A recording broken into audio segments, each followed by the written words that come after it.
बिस्मिल्लाहिर्रहमानिर्रहीम, अस्सलाम वालेकुम। आप देख रहे हैं सेहत ज़िंदगी और मैं हूं आपकी मेज़बान डॉक्टर शुमाइला गफ़्फ़ार। नाज़रीन, सेहत ज़िंदगी पीटीवी न्यूज़ का वो प्रोग्राम है जिसमें बात होती है आपकी सेहत के हवाले से।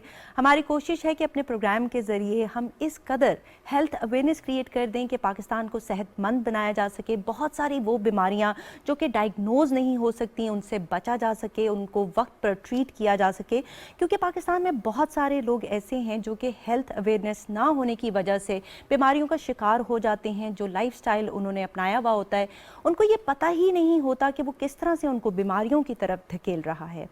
आज के प्रोग्राम में हम बात करेंगे गॉल ब्लैडर स्टोन्स की, जिन्हें पित्ते की पथरियां कहा जाता है। और पित्ता हमारे जिस्म में मौजूद राइट साइड पर एक बहुत ही इंपॉर्टेंट ऑर्गन है जिससे प्रोड्यूस होने वाला बाइल निज़ाम इंहिज़ाम में अहम रोल अदा करता है। ये पथरियां क्यों बन जाती हैं, इनकी वजूहात क्या होती हैं, इनका तरीका इलाज क्या है, इस सब पर बात करने के लिए हमें ज्वाइन कर रहे हैं डॉक्टर कामरान अब्दुल्ला, जो कि जनरल सर्जन हैं और बैरून मुल्क अपनी खिदमत सर अंजाम दे रहे हैं। अस्सलाम वालेकुम doctor Kamran, welcome to the programme. बहुत शुक्रिया जी। जिस तरह कि मैंने बताया, आज हम बात कर रहे हैं ब्लैडर स्टोन्स की। तो सबसे पहले मैं चाहती हूँ कि आप लोगों को बताएं कि गॉल ब्लैडर होता क्या है, कहाँ पर ये लोकेटेड होता है और इसका फंक्शन क्या है हमारे जिस्म में। गॉल ब्लैडर को जिसे उर्दू में पित्ता कहा जाता है, ये एक सैक, एक थैली की तरह का ऑर्गन है जो कि हमारे पेट में दाएं तरफ मौजूद होता है, जिगर के नीचे। और इसका फंक्शन एक स्टोरेज फंक्शन है। ये खुद से कुछ प्रोड्यूस नहीं करता। जिगर जो है एक रतूबत खारिज करता है जिसको बाइल कहा जाता है, जिसका आपने जिक्र किया। तो वो पित्ते के अंदर स्टोर होती है और जब हम कुछ खाते हैं, ख़ास तौर पे चिकनाई वाली जो ग़िज़ा होती है, फैट्स हम खाते हैं, तो एक स्टिमुलस के ज़रिए ये कॉन्ट्रैक्ट होता है और इसके अंदर से वो रतूबत बाहर निकलती है, बाइल, और एक छोटी सी बारीक सी नाली जिसे हम बाइल डक्ट कहते हैं, उसके ज़रिए वो हमारी आंत में पहुंचती है और वहाँ पे ये चिकनाई वाली ग़िज़ा और फैट को डाइजेस्ट करने में, उसको हज़म करने में अपना काम करता है। अच्छा, यानी पित्ता खुद इसको बना नहीं रहा होता, इसको एक तो आपने कहा कि स्टोर कर रहा होता है, कॉन्सेंट्रेट कर रहा होता है, और जब इसकी ज़रूरत होती है बाइल की तो तब वो इसको रिलीज़ कर देता है। अच्छा, तो डॉक्टर कामरान, ये पथरियाँ क्यों बन जाती हैं हमारे गॉल ब्लैडर में, इसकी क्या वजूहात होती हैं? क्या हम खुराक में कुछ ऐसा खा रहे होते हैं जिससे पथरियाँ बन जाती हैं? वी डिड अ प्रोग्राम, हमने किडनी स्टोन्स पर किया था, तो बहुत सारी ऐसी वजूहात थी जिनकी वजह से खाने में या कुछ बॉडी में फासिद मादे जमा हो जाते हैं। तो गॉल ब्लैडर में ऐसा क्या होता है कि वहाँ पर भी स्टोन्स बन जाते हैं? गॉल ब्लैडर में, जैसे मैंने कहा, बाइल स्टोर होता है। तो जब ज़्यादा देर तक बाइल वहाँ पे रहता है तो वो कॉन्सेंट्रेट होने लग जाता है और बाइल के अंदर जो कुछ जो उसके अज्जा हैं, जिस तरह के उसके अंदर कैल्शियम है, कोलेस्ट्रॉल है, पिगमेंट्स हैं, बाइल के कुछ एसिड्स हैं, सॉल्ट्स हैं, तो ये सब चीज़ें उसके अंदर मौजूद होती हैं। वो कॉन्सेंट्रेट और प्रेसिपिटेट होने लग जाती हैं और वो जैसे नीचे पानी में कोई नमक आप मिक्स करें तो नीचे बैठ जाता है, तो वो नीचे बैठने लग जाते हैं और वो आहिस्ता आहिस्ता एक थिक मटेरियल, मडी लाइक कीचड़ की तरह का मादा शुरू में बनता है, फिर वो स्टोन बन जाते हैं। ये होता क्यों है ऐसे? इसकी बहुत सारी वजूहात के ऊपर रिसर्च हुई है। अक्सर हमारी मेडिकल की तालीम में एक 5F इस्तेमाल होता है एक याद रखने के लिए, कि ये फ़ैट, फ़ीमेल, 40, फेयर और फर्टाइल जो होती हैं, मतलब जो 40 साल से ऊपर की ख़वातीन, फेयर रंगत वाली, और जिनके बच्चे होते हैं, इसका मतलब इसका हार्मोन्स के साथ ताल्लुक़ है, फीमेल हार्मोन्स के साथ, उनमें ये कॉमन है। लेकिन ऐसा नहीं है कि ये सिर्फ उन्हीं में होता है। ये हम यंग एज लोगों में भी देखते हैं, 25 साल के लोगों में भी देखते हैं, 20 साल के लोगों में भी, हम मर्दों में भी देखते हैं, डार्क स्किन पीपल उनमें भी देखते हैं। तो इसके अलावा ये एक बहुत रैंडम एक इसका कॉज है। इसके अलावा जो और जो इसके कॉजेज़ हैं, उसमें कुछ ऐसी बीमारियां हैं, जैसे खून की एक बीमारी होती है जिसे हम हेमोलिटिक एनीमिया कहते हैं। उसके अंदर ब्लड की ब्रेकडाउन होती है और उससे जो प्रोडक्ट्स बनते हैं वो उसकी वजह से स्टोन बन जाते हैं। इसके अलावा कुछ लोग जो बहुत तेज़ी के साथ अपना वज़न कम करते हैं, ऑपरेशन के ज़रिए या फास्टिंग करके, प्रोलॉन्ग फास्टिंग करके, उसी में ये उसकी वजह भी यही होगी कि गॉल ब्लैडर कॉन्ट्रैक्ट नहीं कर रहा और बाइल वहाँ पे पड़ा वो कॉन्सेंट्रेट होने लग जाता है, तो उनमें भी पथरियाँ बन सकती हैं। तो ये कुछ इसकी हैं वजूहात जिसकी वजह से। आपने बड़ी अच्छी बात की कि बहुत देर तक आप खा नहीं रहे, जब आप डाइट कर रहे हैं या वेट लॉस करना चाह रहे हैं तो उस वजह से वो वहाँ पर पड़ा हुआ है और कॉन्सेंट्रेट हो रहा है, जिसकी वजह से से स्टोन्स बन रहे हैं। और आपने 5Fs का भी जिक्र किया जो कि है female, fertile, fat, fair and family reason भी है। बाज़ लोगों में जी ये जी फैमिली बिल्कुल टेंडेंसी भी जी होती है, ऐसा ही इसमें बन जाते हैं। अच्छा, बाज़ लोगों में कोलेस्ट्रॉल स्टोन्स भी बन रहे होते हैं, आप ज़रा उसके मुतालिक भी हमें बताइएगा कि वो किस तरह से बन जाते हैं, उसकी क्या वजह होती है बनने की? कोलेस्ट्रॉल क्योंकि वो एक फ़ैट का पार्ट है, चिकनाई का पार्ट है जिस्म के अंदर, वो खून के अंदर गर्दिश करता है। तो अगर उसकी मिकदार ज़्यादा हो जाएगी खून में तो कोलेस्ट्रॉल बाइल का एक कंपोनेंट है, जैसे मैंने पहले बताया। तो जब इसकी मिकदार ज़्यादा हो जाएगी तो जैसे मैंने बताया कि वो प्रेसिपिटेट होने लग जाता है, तो उसकी प्रेसिपिटेशंस की वजह से, उसके नीचे बैठ जाने की वजह से उनके अंदर स्टोन बन सकते तो हैं। ये लोग कोलेस्ट्रॉल, ये लोग इस तरह की ग़िज़ा खा रहे होते हैं कि इनमें कोलेस्ट्रॉल ज़्यादा होता है, या फिर इनका जिगर कोलेस्ट्रॉल बना ज़्यादा रहा होता है? दोनों वजूहात हैं जो आपने कही। इसके अलावा एक और वजह उनकी कुछ जेनेटिक फेमिलियल रीजंस होती हैं। Okay. कुछ लोग ज़्यादा चिकनाई नहीं खाते, उनके फिर भी कोलेस्ट्रॉल बहुत ज़्यादा होता है। अच्छा। उसकी उनके अंदर वो मेटाबॉलिज्म में, बॉडी में कुछ ऐसे डिफेक्ट्स होते हैं बाय बर्थ, उनके फैमिली में वो रन करती हैं वो डिजीज़, उसकी वजह से भी ज़्यादा हो सकता है। अच्छा डॉक्टर कामरान, अगर पथरियाँ बन रही हों तो क्या पेशेंट को पता चलता है? क्योंकि बहुत दफ़ा तो ये एसिम्प्टोमेटिक होती हैं, इसकी कोई अलामात नहीं होती, राइट? तो अगर अलामात होंगी तो क्या होंगी? अगर आपके स्टोन्स हैं तो किस तरह से पता चलेगा कि स्टोन्स हैं? पहली बात जैसे आपने कही कि एसिम्प्टोमेटिक, बहुत से लोगों को पता नहीं होता और उनकी पथरियाँ होती हैं, वो डॉक्टर के पास किसी और वजह से जाते हैं, अल्ट्रासाउंड तजवीज़ होता है तो उसमें पता चलता है कि इंसिडेंटल फाइंडिंग के गॉल स्टोन्स हैं। हो सकता है उनके साल से वो स्टोन हो और उन्हें मालूम ना हो। तो बहुत से ऐसे अफराद, मेजॉरिटी ऐसी है जिनमें कोई अलामत नहीं होती। सही। और उसके बाद जब हम इलामात की बात करें तो सबसे जो मोस्ट कॉमन इलामत है उसकी, वो राइट साइड पे, जैसे मैंने कहा, जिस जो लोकेशन है पित्ते की, उस जगह पे पसलियों के नीचे तकलीफ़ होती है। अच्छा। ये वैसे भी रैंडमली भी कभी भी हो सकती है, लेकिन ज़्यादातर देखा ये गया है कि जो लोग जैसे मैंने कहा, इसका काम चिकनाई को डाइजेस्ट करना है, तो जब ये कॉन्ट्रैक्ट करेगा और इसके अंदर स्टोन है तो फिर तकलीफ़ होगी। ठीक। तो जब वो कोई हम खाएंगे चिकनाई वाली ग़िज़ा, मुरगन ग़िज़ा खाएंगे, तो उसके जिसके पित्ते में स्टोन है तो उनको तकलीफ़ हो सकती है। अच्छा। तो वो तकलीफ़ जैसे मैंने बताया राइट साइड पे पसलियों के नीचे होती है।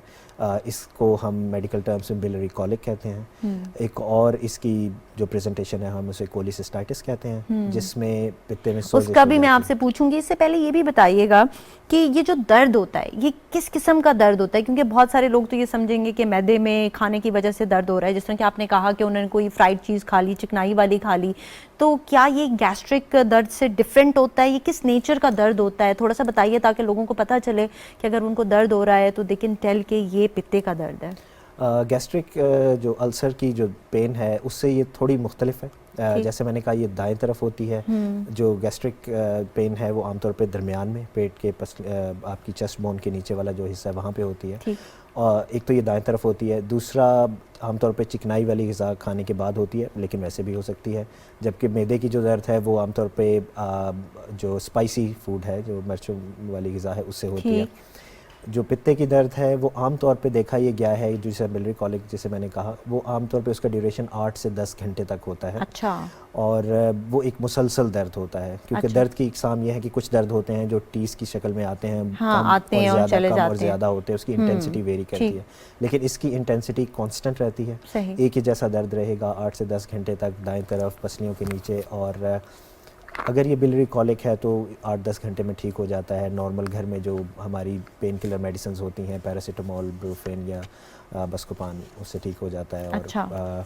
और ये इसका मेन फ़र्क है उसकी तकलीफ़ से, जो मैदे की तकलीफ से। ठीक।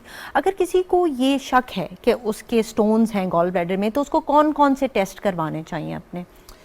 एक्सरे करवाते हैं, अल्ट्रासाउंड करवाते हैं, क्या करवाना चाहिए? एक्सरे तो नहीं, आमतौर पे तजवीज़ होता है इसके लिए। ऑल्दो 10% ऑफ द स्टोन्स जो होते हैं वो रेडियो पेक होते हैं तो एक्सरे में नज़र आ जाते हैं, लेकिन जो गोल्ड स्टैंडर्ड इसके लिए इन्वेस्टिगेशंस है, आजकल बहुत सी अच्छी इन्वेस्टिगेशंस आ गई हैं, लेकिन अल्ट्रासाउंड एब्डोमेन, पेट का अल्ट्रासाउंड जो है वो बेस्ट इन्वेस्टिगेशन है गॉलस्टोन्स को पिक करने के तो लिए। खुद ही करवा लें या डॉक्टर के पास जाएं? मेरा और ये ख्याल है कि जैसे मैंने कहा कि ये एसिम्प्टोमेटिक होते हैं कईयों में, लेकिन अगर आपको ऐसी इलामात जो मैंने बताई हैं हो रही हैं तो पहले तो मैं ये तो कहूँगा कि आप डॉक्टर से मशवरा करें, बेशक अपने लोकल जनरल प्रैक्टिशनर से या किसी और स्पेशलिस्ट डॉक्टर से, और फिर अल्ट्रासाउंड करवा लें, क्योंकि और भी जिगर के लिए नीचे है तो जिगर की किसी और वजह से भी तकलीफ़ हो सकती है या आंत की तकलीफ़ भी हो सकती है, तो डॉक्टर आपको अप्रोप्रिएट इन्वेस्टिगेशन तजवीज़ कर देगा। सही, और अगर कोई और इन्वेस्टिगेशन भी चाहिए तो वो भी डॉक्टर रिकमेंड कर देगा, तो बेहतर यही है कि डॉक्टर को आप दिखा लें। अच्छा, आप बताइए कि कोलिसिस्टाइटिस क्या होता है और किस तरह से पथरियाँ कोलिसिस्टाइटिस कैसे कर देती हैं, इन्फेक्शन कैसे कॉज कर देती हैं? कोलिसिस्टाइटिस का मतलब जो है, लफ्ज़ी मतलब वो पित्ते की सोजिश है। आमतौर पर जो पित्ते की दर्द होती है वो सोजिश की वजह से नहीं होती, वो सिर्फ इस वजह से होती है कि पित्ते की जो उसका आप कह सकते हैं उसकी नेक है जहाँ से स्टोन बाहर नहीं निकल सकता, वहाँ पे स्टोन आके फंस जाता है और इस वजह से दर्द होता है। अच्छा। ये उसकी दर्द की वजह होती है।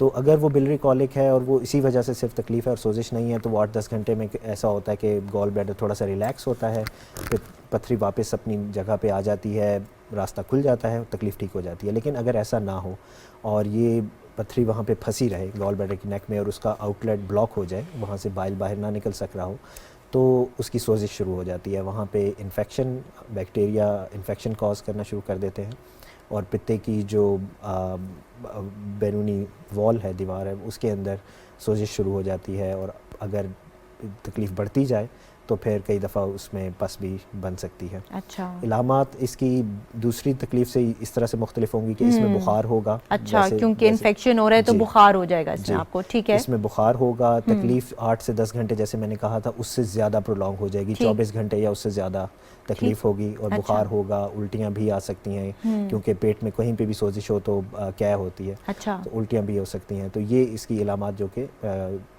उससे डिफरेंट होंगी, पथरी से डिफरेंट हैं। यानी अगर सिवियर हो गई हैं आपकी अलामात तो इसका मतलब ये हो सकता है कि वहाँ पर इन्फेक्शन हो गया है। ठीक, अच्छा, कोलिसिस्टाइटिस का इलाज क्या है? क्या यूजुअली डॉक्टर जो है वो रिकमेंड करते हैं कि ऑपरेशन करवाना चाहिए, तो क्या फ़ौरन से ऑपरेशन किया जाता है या डिले किया जाता है? किस तरह से ये ऑपरेशन किया जाता है? कोलिसिस्टाइटिस आमतौर पे जो पहले प्रैक्टिस थी वो ये थी कि इसको एंटीबायोटिक से दवाइयों के ज़रिए ठीक किया जाए और ऑपरेशन को डिले किया जाए। हाँ, पहले तो यही पहले ऐसे किया जाता था। और अभी भी अगर माइल्ड कोलिसिस्टाइटिस है तो बहुत सी जगहों पे सिर्फ एंटीबायोटिक दी जाती हैं। अगर आप अपने डॉक्टर के पास जाएंगे तो आपको एंटीबायोटिक और पेन किलर का एक कोर्स दे देंगे और उससे सोजिश ठीक हो जाएगी और बाद में आप प्लान करके ऑपरेशन कर सकते हैं। लेकिन अब लेटेस्ट ट्रेंड ये है, वेस्ट में भी और हमारे यहाँ भी हो रहा है कि जिस तरह अपेंडिक्स की तकलीफ़ है उसे इमरजेंसी में ऑपरेशन किया जाता है, इसी तरह पित्ते की तकलीफ़ को भी एक इमरजेंसी ट्रीट करते हुए, जिसे हम हॉट गॉल ब्लैडर का नाम देते हैं कि जब पित्ता हॉट है यानी उसमें इन्फेक्शन हुआ है तो उसी वक्त उसका ऑपरेशन कर दिया जाए। उसका एक टाइम ड्यूरेशन है कि इलामात शुरू होने से 5 से 7 दिन के अंदर अंदर अगर मरीज़ ने प्रेजेंट किया है डॉक्टर के पास, सर्जन के पास, तो रिकमेंड किया जाता है कि उसका पित्ते का ऑपरेशन कर दिया जाए, क्योंकि अगर उस वक्त आप नहीं करेंगे तो फिर सही तो ये बार बार होता रहेगा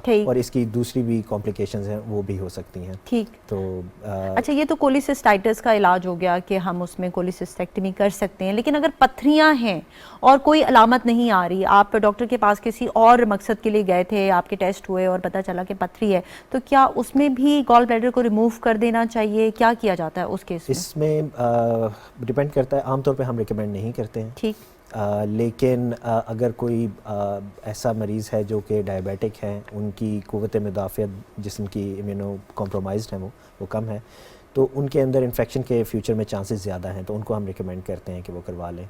लेकिन अगर एसिम्प्टोमेटिक हैं, जब तक तकलीफ़ नहीं होती, तो क्योंकि हर ऑपरेशन के साथ कुछ रिस्क और कॉम्प्लिकेशंस एसोसिएटेड होती हैं, जैसे जो भी आप, तो एक नीडलेस रिस्क लेने की बजाय हम यही रिकमेंड करते हैं, अगर आपको तकलीफ़ नहीं है तो अपनी डाइट का ख्याल कर लें, जिनकी वजह से तकलीफ़ हो सकती है उसको अवॉइड कर लें। अच्छा, तो आप ऑपरेशन से बच सकते हैं। लेकिन जो लोग इम्यूनो कॉम्प्रोमाइज़ हैं, जिनमें चांसेस हैं कि उनको फ्यूचर में बार बार तकलीफ़ हो सकती है और कभी कभार जानलेवा भी हो सकती है, उनमें हम रिकमेंड करते हैं कि वो ऑपरेशन करवा लें।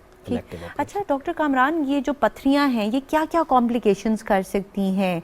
क्योंकि ये भी सुनने में आता है कि it is a risk factor for cholangiocarcinoma, यानी गॉल ब्लैडर का कार्सिनोमा भी हो सकता है। तो और क्या क्या कॉम्प्लिकेशंस हो सकती हैं? ऑल्दो कि this risk is very very low, but मैं चाहूँगी कि आप इसके मुतालिक बात करें। सबसे पहले ये जो आपने इसका जिक्र किया कैंसर का, ये बहुत रेयर है क्योंकि लंबे अरसे तक पथरियाँ पड़ी रहें तो वो इरिटेट करती हैं गॉल ब्लैडर की वॉल को, वो कैंसर बन सकता है, लेकिन ये बहुत रेयर है, तो इससे मेरा ख्याल है इतना ज़्यादा डरने की ज़रूरत नहीं है। बाकी जो कॉम्प्लिकेशंस हैं उसमें जो 3 मेजर इसकी हैं, एक तो वो तकलीफ़ शादी होगी या फिर कोलिसिस्टाइटिस हो जाएगा, सोजिश हो जाएगी, और तीसरी एक और मेन कॉम्प्लिकेशन जो है, जो कि कॉमन भी है, उसे पैंक्रियाटाइटिस कहते हैं। अच्छा। हमारे पेट में एक ग्लैंड होता है जिसे पैंक्रियास कहते हैं, उर्दू में उसको लबलबा कहते हैं, और वो थोड़ा सा बाएं तरफ करके होता है। और ये जो बाइल डक्ट का जिसका मैंने जिक्र किया था, जहाँ से बाइल जाता है हमारी आंत में, वो इस गदूद में से गुजर रही होती है। तो अगर पथरी होगी पित्ते में तो वो कई दफ़ा छोटी पथरियाँ उसमें से पित्ते में से बाहर आ जाती हैं और इस ग्लैंड को इरिटेट कर देती हैं, जिससे पैंक्रियाटाइटिस हो जाता है, जो कि कई दफ़ा काफ़ी लाइफ थ्रेटनिंग सिचुएशन भी हो सकती है। ये एक कॉम्प्लिकेशन है। अगर किसी को एक दफ़ा भी पैंक्रियाटाइटिस हो गया तो हम कहते हैं आप पित्ते की ऑपरेशन करवा लें, क्योंकि एक दफ़ा अगर आप बच गए हैं तो हो सकता है नेक्स्ट टाइम काफ़ी जानलेवा भी हो सकता है पैंक्रियाटाइटिस। अच्छा, और ये अगर कहते हैं कि पत्थर बड़ा हो तो ये जाके आपके खाने की आंत को भी ब्लॉक कर सकता है, ऐसा भी है? अगर पत्थर बड़ा है और वो काफ़ी अरसे से पड़ा हुआ है तो हमारी जो छोटी आंत का पहला हिस्सा है वो गॉल ब्लैडर के बिल्कुल करीब पड़ा होता है, तो वो दोनों आपस में कुछ अरसे तक जब उनके अंदर इन्फेक्शन बार बार होता रहता है तो उनके दरमियान एक रास्ता फॉल्स ट्रैक डेवलप हो जाता है और पित्ते में से पथरी गिर के आंत में चली जाती है। अगर वो छोटी पथरी है तो कई दफ़ा वो निकल जाती है पकाने के साथ, लेकिन आमतौर पर ये बड़ी पथरियों के साथ प्रॉब्लम होता है तो वो फंस जाती है आंत में जाके, क्योंकि हमारी आंत के कुछ हिस्से नैरो हैं और कुछ वाइड हैं, तो वो नैरो पार्ट पे जाके फंस जाएगी और ब्लॉकेज कर देगी, और जिसे हम इंटेस्टाइनल ऑब्स्ट्रक्शन कहते हैं, और वो एक इमरजेंसी सिचुएशन पे हो जाती है। उसके क्या सिम्टम्स होते हैं? उसमें ये है कि पेट का फूलना, उल्टियाँ आना, शदीद पेट दर्द होना, ये वाली उसकी इलामात होंगी, और बहुत शदीद दर्द होगी और किसी भी मेडिसिन से ठीक नहीं हो रही होगी और कुछ भी रिटेन नहीं हो रहा होगा, उल्टियाँ आ रही होंगी, तो फिर मैं तजवीज़ करूँगा कि डॉक्टर से जाके मशवरा करें। अगर ऐसी हो इलामात तो फिर उसके लिए अप्रोप्रिएट टेस्ट करवाए जा सकते हैं, एक्सरे और सीटी स्कैन, और फिर उसमें इमरजेंसी ऑपरेशन की ज़रूरत होगी। ठीक। अच्छा, गुर्दे की जो पथरियाँ होती हैं उनका ऑपरेशन बेस्ड ऑन उनका जो इलाज है वो बेस्ड ऑन देयर साइज़ किया जाता है, तो गॉल ब्लैडर की जो स्टोन्स हैं उनके भी साइज़ पे ये डिपेंड करता है कि और पथरी का साइज़ कितना होना चाहिए ऑपरेशन करवाने के लिए? I want to ask this question क्योंकि ये आवाम जानना चाहती है, इट्स अ कॉमन क्वेश्चन, लोग पूछते हैं। पित्ते की पथरियाँ गुर्दे की पथरियों से मुख्तलिफ होती हैं। इसके अंदर आपने जिस तरह का गुर्दे की पथरियों में बिल्कुल ट्रू उसका साइज़, उसका नंबर, उसकी लोकेशन, उसके हिसाब से इलाज तजवीज़ किया जाता है, जबकि पित्ते की पथरियों के साथ ऐसा मामला नहीं है। अगर एक दफ़ा पित्ते में पथरियाँ बन गई हैं तो पित्ता पथरियाँ बनाता रहेगा। तो जिस तरह कुछ लोग हमसे आके सवाल करते हैं कि डॉक्टर साहब अगर हम पथरियाँ निकलवा दें और पित्ते का ऑपरेशन, पित्ते को ना निकलवाएं तो ऐसा नहीं मुमकिन, तो उनको हम ये कहते हैं कि ये एक डिजीज़्ड गॉल ब्लैडर है अब, और इसका काम पथरियाँ बनाना हो गया है। अब इसके अंदर बाइल जो है वो बार बार बनाएगा, पथरी बनाएगा, तो पथरी निकलवाने से मसला हल नहीं होगा। अच्छा। इसलिए इसके अंदर पथरी निकालना एक ऑप्शन नहीं है पित्ते की बीमारी में, पित्ते की पथरी की बीमारी में। और दूसरा साइज़ की आपने बात की, उसका भी इसमें मैटर नहीं करता, बड़ी है या छोटी है, एक हैं, दो हैं या तीन हैं। हमने ऑपरेशन कई दफ़ा किए हैं, उसमें हंड्रेड्स ऑफ स्टोन्स भी मिलते हैं पित्ते के अंदर वो भरा। अच्छा, ये जो कोलिसिस्टेक्टमी है ऑपरेशन जो है, क्या ये लेप्रोस्कोपिक के लिए किया जाता है या ये ओपन सर्जरी होती है? बड़ा ऑपरेशन होता है, छोटा होता है, केस टू केस वेरी करता है, किस तरह से होता है ये ऑपरेशन? तो हम इसे बड़ा ही हमें कहना चाहिए। दो तरह से किया जा सकता है, जैसे आपने खुद कहा, एक लेप्रोस्कोपिक यानी कि जिसको की होल सर्जरी भी कह सकते हैं, या कॉमन लैंग्वेज में कैमरे वाला ऑपरेशन भी कहा जा सकता है, जिसमें हम बड़ा कट लगाने की बजाय 3-4 छोटे कट लगा के कैमरा और औजार इंस्ट्रूमेंट्स पेट के अंदर ले जाके वहाँ पे पित्ते को निकाल लिया जाता है। ठीक। दूसरा जो टेक्निक है वो ओपन सर्जरी है। पहले जैसे हर फील्ड में ओपन सर्जरी ही हुआ करती थी, अब हर फील्ड में लेप्रोस्कोपिक सर्जरी का रिवाज है। तो ओपन सर्जरी भी होती है, लेप्रोस्कोपिक भी होती है, लेकिन आजकल ट्रेंड यही है कि हर गॉल ब्लैडर का पथरी का इलाज लेप्रोस्कोपिकली ही किया जाए, अनलेस के किसी वजह से वो ड्यूरिंग सर्जरी कोई कॉम्प्लिकेशन हो जाए और ओपन करना पड़ जाए, या किसी और वजह से, क्योंकि लेप्रोस्कोपिक सर्जरी में पेट के अंदर हवा भरी जाती है, कार्बन डाइऑक्साइड भर के पेट को फुलाया जाता है ताकि अंदर जगह मिल सके औजारों को काम करने के लिए। तो कई ऐसे मरीज़ होते हैं जिनका दिल कमज़ोर होता है, फेफड़े कमज़ोर होते हैं, तो अगर पेट के अंदर हवा भर दें तो उनके फेफड़ों के ऊपर प्रेशर आ जाता है और वो बर्दाश्त नहीं कर सकते। तो मतलब कुछ ऐसी इंडिकेशंस हैं जिसमें ओपन सर्जरी अभी भी रिकमेंड की जाती है, अदरवाइज लेप्रोस्कोपिक सर्जरी ही रिकमेंड की जाती है। अच्छा, इस सर्जरी के क्या कोई साइड इफ़ेक्ट्स भी हैं, क्या कोई कॉम्प्लिकेशंस भी हो सकती हैं सर्जरी की? जी बिल्कुल, जैसे हर सर्जरी की होती हैं। अगर हम लेप्रोस्कोपिक सर्जरी की बात करें तो कट छोटे होते हैं तो तकलीफ कम होती है और अर्ली रिकवरी होती है, लेकिन इनसाइड द एब्डोमेन, पेट के अंदर उतनी ही बड़ी सर्जरी है जितनी कि ओपन सर्जरी। फ़र्क सिर्फ छोटे कट लगाने का और कैमरे से ऑपरेशन करने का है, तो उतना ही बड़ा ऑपरेशन है, इसीलिए रिस्क भी उसी तरह के हैं। अच्छा। सबसे जो सीरियस रिस्क है, although not very common, rare risk है लेकिन सीरियस है, वो बाइल डक्ट की इंजरी है, कि वो जो ट्यूब जो कि गॉल ब्लैडर के साथ अटैच होती है और उसके ज़रिए आंत के अंदर बाइल जाता है, अगर वो डैमेज हो जाए ड्यूरिंग सर्जरी तो वो एक वेरी सीरियस कॉम्प्लिकेशन, उसमें फिर फर्दर सर्जरीज की ज़रूरत पड़ती है और जॉन्डिस वगैरह भी हो सकता है। ये एक सीरियस है, लेकिन जो छोटी माइनर कॉम्प्लिकेशंस हैं जो कि किसी भी सर्जरी से एसोसिएटेड हैं, जैसे ब्लीडिंग हो गई, इन्फेक्शन हो गया, स्कार बनते हैं और वो स्कार लेटर ऑन हर्निया बना सकते हैं पेट के अंदर, क्योंकि वो वीक एरियाज़ होते हैं जहाँ पे हम कट लगाते हैं फ्यूचर के लिए। और इसके अलावा पेट के अंदर इन्फेक्शन जमा हो सकता है, हर चीज़ का फिर कॉम्प्लिकेशन का उसके हिसाब से इलाज किया जाता है, लेकिन आजकल के दौर में ये बड़ी कॉमन डिजीज़ है और सर्जन्स बड़े एक्सपर्ट हैं लोगों इसमें, की ये सर्जरी हुई भी तो होती है, इसलिए इट्स प्रीटी सेफ। अच्छा, और गॉल ब्लैडर को रिमूव करने के बाद ये लोग जो होते हैं ये नॉर्मल ज़िंदगी गुजार सकते हैं, क्योंकि डेफिनेटली एक ऑर्गन था वहाँ पर मौजूद था, उसका कोई फंक्शन था, तो अब वो रिमूव कर दिया गया है, तो क्या ये नॉर्मल ज़िंदगी होगी इनकी, या इनको कोई दवाई खानी पड़ती है, या चकनाई वाले जो फूड्स होते हैं उनको अवॉइड करना होता है? क्या इन लोगों को करना चाहिए आफ्टर द ऑपरेशन? मेजॉरिटी जो लोग होते हैं वो ऑपरेशन के बाद नॉर्मली ज़िंदगी गुजार सकते हैं किसी और आदमी की तरह जिनके गॉल ब्लैडर रिमूव नहीं हुआ। उसकी वजह ये है कि गॉल ब्लैडर, जैसे मैंने पहले बताया, कि एक स्टोरेज ऑर्गन है, तो फिर स्टोर नहीं होगा, बाइल बनता तो रहेगा लेकिन हर वक्त वो इंटेस्टाइन्स में आता रहेगा, और जब आप चिकनाई खाएंगे तब भी आएगा और वो हाजमा भी ठीक होगा। अच्छा। तो मेजॉरिटी लोगों में तो कोई फ़र्क नहीं पड़ता उनके लाइफस्टाइल में, बल्कि लोग खुश होते हैं कि पित्ते का ऑपरेशन हो गया, अब हम अपनी पसंदीदा चीज़ें, सारी चिकनाई वाली तली हुई चीज़ें खा सकते हैं। तो लेकिन कुछ लोगों में, बहुत कम तादाद में ऐसे लोग हैं जिनके अंदर वाकई कॉम्प्लिकेशंस होती हैं, क्योंकि हर वक्त जब बाइल आता रहेगा, ट्रिकल करता रहेगा इंटेस्टाइन्स में, तो वो कुछ लोगों में इंटेस्टाइन्स को इरिटेट करता है। ऑल्दो इंटेस्टाइन एक्लिमेटाइज कर लेती हैं कुछ अरसे में, 6 से 8 हफ्ते के अंदर, लेकिन कुछ लोगों में नहीं करती हैं, तो उनमें उन लोगों को फिर लूज़ मोशंस और डायरिया की शिकायत होती हैं। कुछ लोगों में गॉल ब्लैडर निकलने के बाद उसी तरह की तकलीफ़ उन्हें जारी रहती है जैसी पित्ते की पथरियों की थी। अच्छा। उसकी वजह ये होती है कि वो जिस जगह से हम गॉल ब्लैडर को डिस्कनेक्ट करते हैं बाइल डक्ट के साथ, वहाँ पे प्रेशर ज़्यादा हो जाता है, उसके नीचे एक वेल्व होता है जिसे स्फिंक्टर फॉडी कहते हैं, उसका प्रेशर ज़्यादा होने की वजह से उन लोगों को अक्सर औकात पेट की